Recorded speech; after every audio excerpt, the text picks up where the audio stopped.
Hey guys, welcome back to my channel. This is Dimi here, and today I am present with a new video in which I am going to explain a cue card with title Describe an argument two of your friends had. यानी कि आपको एक ऐसा occasion describe करना है जब आपके दो दोस्त आपस में बहस कर रहे थे। अब देखिए, दोस्तों के अंदर बहसें आर्ग्यूमेंट्स तो नॉर्मली होती ही रहती हैं, बहुत बार हो जाती हैं। तो आपके लिए ये क्यू कार्ड बहुत आसान होना चाहिए, क्योंकि आप अपनी स्कूल लाइफ में से या कॉलेज लाइफ में से किसी भी एक छोटे मोटे या बड़े इवेंट को उठाकर इसके अंदर डिस्क्राइब कर सकते हैं। और मैंने भी आज अपने सैम्पल आंसर में ऐसा ही कुछ किया है। आई होप आपको मेरा जो सैम्पल आंसर है वो पसंद आएगा, और अगर आपको ये वीडियो अच्छी लगे तो प्लीज़ वो लाइक का बटन ज़रूर दबा दीजिएगा, चैनल को सब्सक्राइब कर दीजिएगा और अपने दोस्तों के साथ शेयर भी कर दीजिएगा। तो चलिए बढ़ते हैं आगे। हमारा जो क्यू कार्ड है describe an argument two of your friends had, उसके लिए हमारे पास क्यूज़ हैं जिनकी मदद से हम अपना जो क्यू कार्ड है वो बना सकते हैं। और वो क्यूज़ हैं when it happened, what it was about, how it was solved and how you felt about it. देखिए, I have told you multiple times whenever you have been asked when it happened, when the occasion took place, तो आपको सोचना नहीं है। The first time that stuck in your mind when you think about the time, you have to speak that, whether it is 2 years ago, 3 years ago, 1 day ago or 1 week ago। जो मन में आता है पहले आप बोल दीजिए।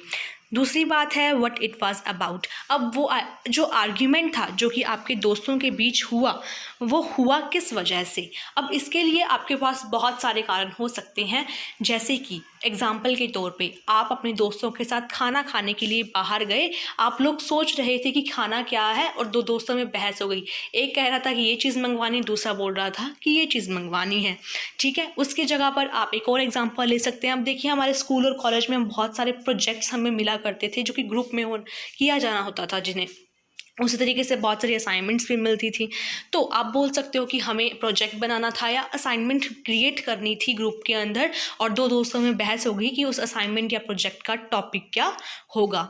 उसके अलावा आप बोल सकते हो कि हम ग्रुप स्टडीज़ के लिए बैठे थे, हमें बहुत सारे सब्जेक्ट स्टडी करने थे कि पहला कौन सा सब्जेक्ट स्टडी करना है, ये डिसाइड करते करते दो दोस्त आपस में बहस करने लग गए। और इसी तरह से आपके पास ढेरों आइडियाज़ हैं, वो आ सकते हैं। हम ये भी कह सकते हैं कि हम दोस्तों ने सोचा कि हम मूवीज़ देखेंगे, लेकिन कौन सी मूवी देखनी है इस बारे में सोचते तो उससे हमारे दोस्तों के अंदर बहस हो गई।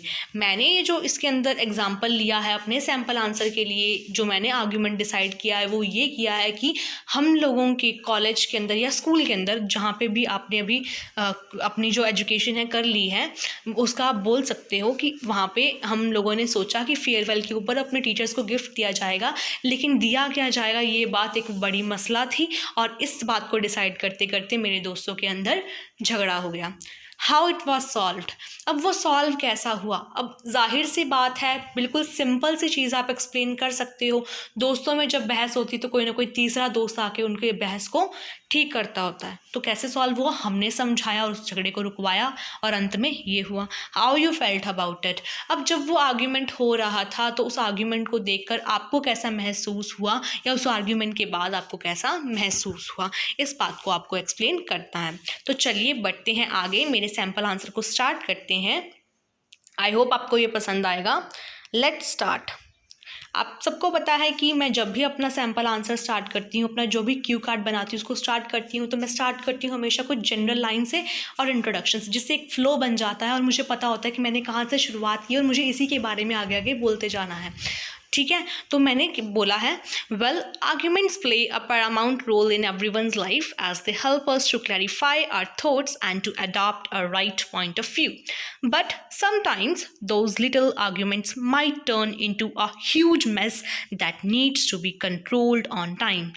मैंने बोला है arguments play a paramount role in everyone's life. अब प्ले अ पैरामाउंट रोल जो है वो एक फ्रेज़ है जिसका मीनिंग होता है इम्पॉर्टेंट रोल प्ले करना।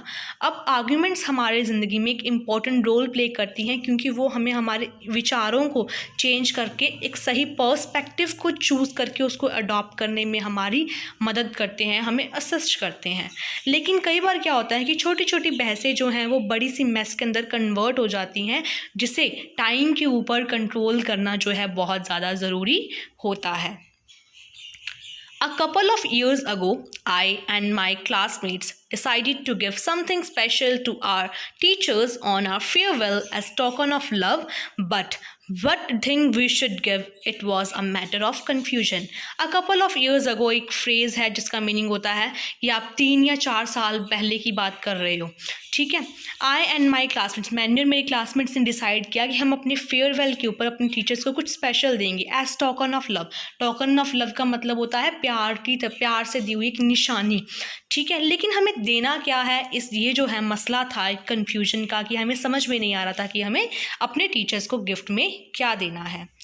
तो चलिए बढ़ते हैं आगे। While discussing this, my best friends Aman and Raman started quarreling. Aman wanted to gift a set of coffee mugs, whereas Raman suggested to give a home decor scenery as present to the teachers. जब हम इस बात को discuss कर रहे थे तो मेरे जो बेस्ट फ्रेंड्स थे दोनों, अमन और रमन, दोनों ने क्वेरल करना स्टार्ट कर दिया। अब क्वेरल हमारा जो है वोकैबुलरी वर्ड है जिसका मतलब होता है आर्ग्यू करना, झगड़ा करना, बहस करना या डिस्प्यूट करना, आप कुछ भी बोल सकते हो। जहाँ पे अमन ने जो सोचा था वो चाह रही थी कि हमें टीचर्स को कॉफ़ी मग्स वाले सेट गिफ्ट करने चाहिए, वहीं रमन ने सजेशन दी थी कि हम टीचर्स को होम डेकोरेशन की जो सीनरीज होती हैं वो एज अ प्रेजेंट जो है वो गिफ्ट करेंगे। प्रेजेंट का मतलब होता है गिफ्ट करना, ठीक है। आगे है, both of them were explaining the benefits of the gift which they advised and trying to persuade each other but none of them was ready to listen to the other. दोनों ही अपने द्वारा सुझाए गए गिफ्ट के benefits को explain करने में लगे हुए थे जो उन्होंने एडवाइस किए थे। दोनों ही एक दूसरे को मनाने में लगे हुए थे। परसुएड का मतलब होता है मनाना, किसी को मनाना किसी चीज़ के बारे में, उस चीज़ के अच्छे बेनिफिट्स को बताकर, लेकिन दोनों ही एक दूसरे की बात को सुनने के लिए तैयार नहीं थे। परसुएड हमारा यहाँ पे एक वोकैबुलरी वर्ड इंक्लूड हो चुका है। Moreover, one of our classmates, Ravi, was trying to add fuel to the fire, but I was well aware about her intentions, and I decided to thwart her plan to create misunderstanding between my best friends.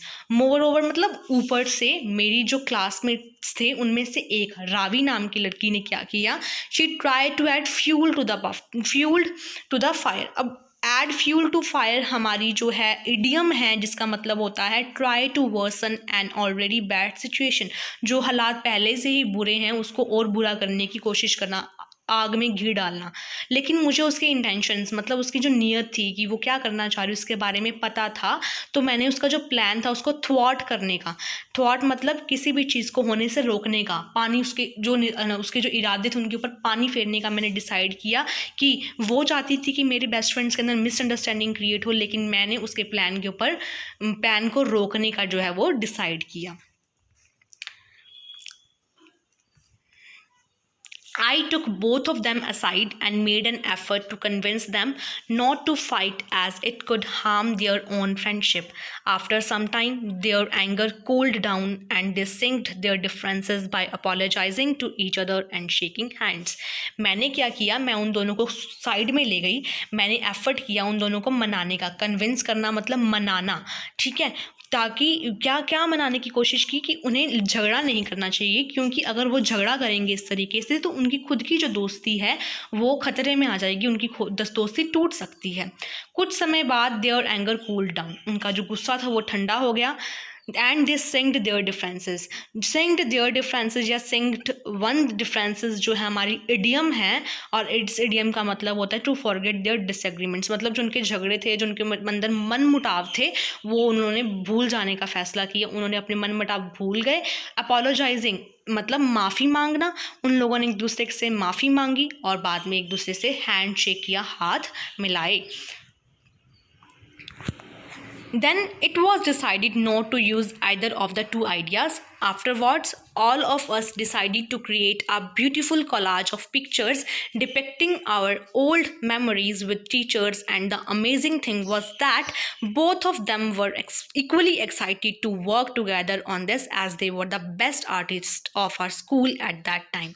उसके बाद हम लोगों ने मिलकर ये decide किया कि हम दोनों में से किसी का भी आइडिया चूज़ नहीं करेंगे, जिस बात पे झगड़ा हो रहा था वो मुद्दा ही ख़त्म कर दो, ठीक है। उसके बाद हम सब ने, हमारी पूरी क्लास ने डिसाइड किया कि हम कुछ देने की बजाय खुद से अपने हाथों से एक सुंदर सा कोलाज क्रिएट करेंगे। कोलाज मतलब पिक्चर्स की कलेक्शन होती है वो, उसको क्रिएट करेंगे। डिपिक्टिंग हमारा वोकैबुलरी वर्ड है जिसका मीनिंग होता है टू शो समबडी और समथिंग इन अ पेंटिंग और ड्राइंग। पेंटिंग और ड्राइंग के ज़रिए किसी चीज़ को हम जो शो करते हैं उसको बोलते हैं ड्राइंग। किसको शो करेंगे? अपनी जो पुरानी यादें थी हमारे टीचर्स के साथ, उसको पिक्चर्स के फॉर्म में कोलाज बनाकर हम जो है गिफ्ट करेंगे। और बहुत अच्छी बात, अमेजिंग थिंग, बहुत अच्छी बात ये थी कि दोनों ही उस काम को करने के लिए, इकट्ठा करने के लिए बराबर से उत्साहित थे, क्योंकि उस समय के टाइम पर जो हमारा स्कूल था उसके अंदर वो दोनों बेस्ट आर्टिस्ट के तौर से जाने जाते थे। ठीक है। और honestly speaking I was feeling a glow of happiness to see that they were reunited as they are my best friends and I could never see them fighting and going away from each other. सच बोलूँ तो मुझे एक feel हो रहा था glow of happiness. Feeling a glow of happiness का मतलब होता है कि हम बहुत सेटिस्फाइड फील कर रहे हैं और बहुत खुशी फील कर रहे हैं हम लोग। ये एक फ्रेज़ है जो कि हम इंग्लिश में यूज़ करते हैं अपनी खुशी को, अपनी सेटिस्फेक्शन को, अपनी डिलाइट को एक्सप्लेन करने के लिए। मुझे इस बात को देखकर बहुत अच्छा महसूस हो रहा था कि वो लोग रीयूनाइटेड थे। रीयूनाइटेड मतलब फिर से एक साथ आ गए थे।